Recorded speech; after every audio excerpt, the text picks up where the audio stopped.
Hello students, कैसे हैं आप सब लोग। आज हमारा जो टॉपिक रहेगा वो रहेगा रेस्पिरेशन इन प्लांट्स। जैसा कि आपको सबको पता है कि प्लांट्स कैसे होते हैं, मल्टी सेल्यूलर होते हैं, ऑटोट्रॉपिक होते हैं और उनमें क्लोरोफिल प्रेजेंस होता है।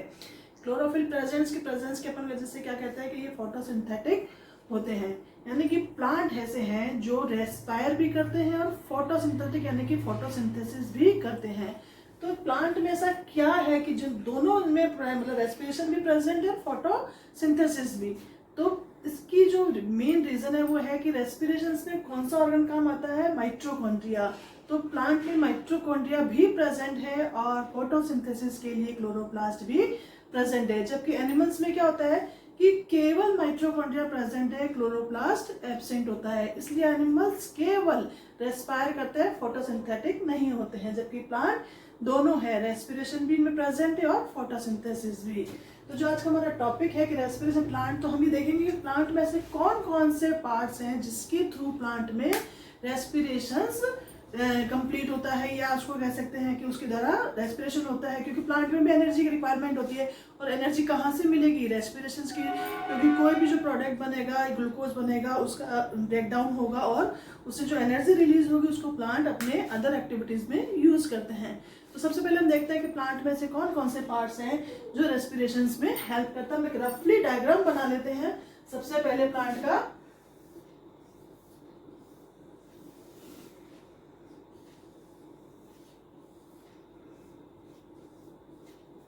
तो हम सबसे पहले इसकी बात कर रहे हैं, हम इसके रूट की, रूट सिस्टम की बात कर रहे हैं। तो जो ये रूट है इसमें छोटे छोटे माइन्यूट एक स्ट्रक्चर होती है जिसे हम बोलते हैं रूट हेयर्स। क्या बोलते हैं, रूट हेयर। ये रूट जो हेयर होते हैं ये यूनिसेलुलर होते हैं स्ट्रक्चर में। यूनिसेलुलर स्ट्रक्चर में कैसे होते हैं, यूनिसेलुलर होते हैं। इनकी स्ट्रक्चर कुछ इस तरह से होती है, जैसे ये रूट सिस्टम है तो यहाँ पर ये ऐसे छोटे छोटे माइन्यूट स्ट्रक्चर होते हैं जिन्हें हम रूट हेयर बोलते हैं। इन रूट हेयर्स के चारों तरफ क्या होते हैं, सॉइल के पार्टिकल्स प्रेजेंट होते हैं। हम एक इसका अलग से छोटा सा इस तरह से स्ट्रक्चर बना लेते हैं, जैसे ये है एक रूट हेयर्स। अब इसके चारों तरफ कैसे लेते हैं कि हम ये क्या है, सॉइल पार्टिकल्स है। और इनके जहां ये सॉइल पार्टिकल्स है, इनके मिड में क्या, इनके बीच बीच में चारों तरफ क्या प्रेजेंट है, ऑक्सीजन प्रेजेंट होती है। ये ऑक्सीजन बाय डिफ्यूजन प्रोसेस के थ्रू प्लांट के अंदर एंटर करती है और अदर एक्टिविटीज में पार्ट करती है। तो फर्स्ट जो हमारा हुआ इसका रेस्पायर का जो पार्ट है वो है रूट। रूट में भी किसके थ्रू, बाय रूट हेयर के थ्रू।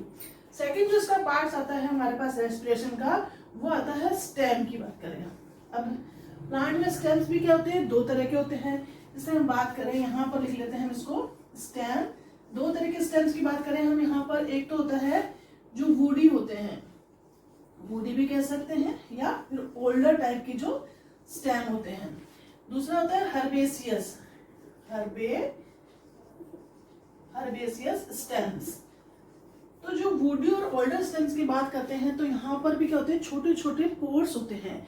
ये जो पोर्स होते हैं जिनके थ्रू प्लांट रेस्पायर करते हैं उनको हम बोलते हैं लेंटिसेल्स। ये क्या है, एक तरह से ग्रुप ऑफ सेल्स होती है जिस पोर्स बनते हैं, और इन स्पोर्ट्स के थ्रू ही प्लांट जो वुडी, मतलब मेन बात है वुडी या ओल्डर प्लांट, जो ब्राउन स्ट्रक्चर देखते हो प्लांट में, वो वाले स्टेम्स वो इसके थ्रू रेस्पायर करते हैं। दूसरा जो हर्बेसियस स्टेम्स है उनमें प्रेजेंट होते हैं स्टोमेटा। स्टोमेटा माइन्यूट पोर्स होते हैं, उसके थ्रू हर्बेसियस जो स्टेम होते हैं वो क्या करते हैं, रेस्पायर करते हैं। तीसरा पार्ट हमारा जो आ रहा है वो है लीव्स का। जो रेस्पिरेटरी पार्ट है प्लांट का वो है लीफ। इसके थ्रू, इसमें भी कहा था आपने पहले जब फोटोसिंथेसिस किया था तो इसमें लीफ में भी क्या होते हैं, हमारे इसमें स्टोमेटा प्रेजेंट होते हैं। और मैक्सिमम स्टोमेटा जो होते हैं वो कहाँ पर होते हैं, इसके लोअर सरफेस पे प्रेजेंट होते हैं। इन लोअर सरफेस पे जो स्टोमेटा है या अपर साइड पे जो स्टोमेटा है, इसके थ्रू प्लांट क्या करते हैं, रेस्पायर करते हैं, ऑक्सीजन को इनहेल करते हैं और कार्बन डाइऑक्साइड को एक्सहेल करते हैं। अब ये है कि पूरे प्लांट में हमने जो कहा कि रेस्पायर होता है तीन तरह से हो रहा है, root by stem by leaf. तो अब इसमें क्या है कि इसमें दोनों जो मैकेनिज्म्स हैं उसमें थोड़ा सा डिफरेंट होता है इसके डे में और नाइट में। तो हम इसकी बात करते हैं कि जैसे इसका डे टाइम में क्या होता है, ये डे टाइम की बात करें तो डे टाइम में क्या होता है, ऑक्सीजन को वो प्लांट क्या कर रहे हैं, इनहेल कर रहे हैं और कार्बन डाइऑक्साइड को एक्सहेल कर रहे हैं। अब जो इन्होंने डे टाइम में प्लांट में ये कार्बन डाइऑक्साइड एक्सहेल की, इस कार्बन डाइऑक्साइड को प्लांट क्या करते हैं, इसमें यूज कर रहे हैं फोटोसिंथेसिस में। ये कार्बन डाइऑक्साइड कहाँ यूज हो रही है, फोटोसिंथेसिस में। कि उन्हें प्लांट में डे टाइम में ऑक्सीजन को इनहेल करते हैं और कार्बन डाइऑक्साइड को जो एक्सहेल कर रहे हैं वही कार्बन डाइऑक्साइड प्लांट में फोटोसिंथेसिस में यूज हो जाती है। लेकिन ये चेंज हो जाता है अपने नाइट में। ये नाइट में इसका क्या चेंज हो जाता है कि नाइट में भी रेस्पिरेशन में इनहेल तो वही करेंगे ऑक्सीजन और कार्बन डाइऑक्साइड को एक्सहेल करते हैं। लेकिन अब ये कार्बन डाइऑक्साइड फोटोसिंथेसिस में यूज नहीं होगी, क्योंकि आपको सबको पता है फोटोसिंथेसिस कब होता है, ड्यूरिंग डे टाइम्स में होता है। सन जब प्रेजेंट होता है, सन यानी जब होता है उसी समय फोटोसिंथेसिस होता है। तो अब इस कार्बन डाइऑक्साइड का क्या होता है, अब ये कार्बन डाइऑक्साइड कहाँ जा रही है, हमारे इन्वायरमेंट में।